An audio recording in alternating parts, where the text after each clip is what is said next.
C section பண்ணுறதுனால நிறைய குழந்தைங்க என்ஐசியூக்கு போகிறாங்க.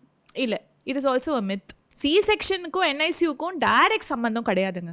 எதுக்காக சி செக்ஷன் பண்ணுறோன்றது முக்கியம். ஃபார் எக்ஸாம்பிள், குழந்தை வந்து மூச்சு திணறலில் ஆல்ரெடி இருக்குன்னு கண்டுபிடிச்சு அவசரமாக சி செக்ஷன் பண்ணோன்னா டெஃபினட்டாக அந்த குழந்தை என்ஐசியூக்கு போகும்.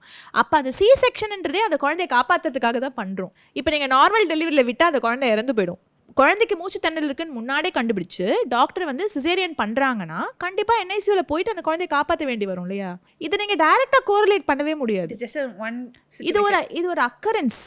In fact C section is life saving. Caesarean அப்படின்றது அந்த டைமில் குழந்தையோட உயிரையும் அம்மாவோட உயிரையும் சேர்ந்து காப்பாற்றுறதுக்கு கண்டுபிடிக்கப்பட்ட ரொம்ப ரொம்ப அற்புதமான ஒரு விஷயம்னு நான் சொல்லுவேன். அதனால் எல்லாத்துக்கும் சி செக்ஷன் நம்ம வந்து குறை சொல்லவே முடியாது. நார்மல் டெலிவரியாக இருந்தால் அந்த குழந்தை இறந்துருக்கவே வாய்ப்பு இருக்குது. சி செக்ஷனால் அந்த குழந்தை காப்பாற்றப்படும்.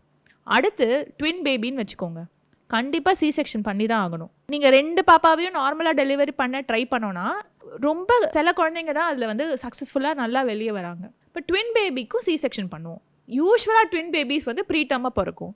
அப்போ அவங்களும் என்ஐசியூவில் வைப்போம். அதனால் உங்களுக்கு சி செக்ஷனால் என்ஐசியூன்னு டைரெக்டாக தோணுது.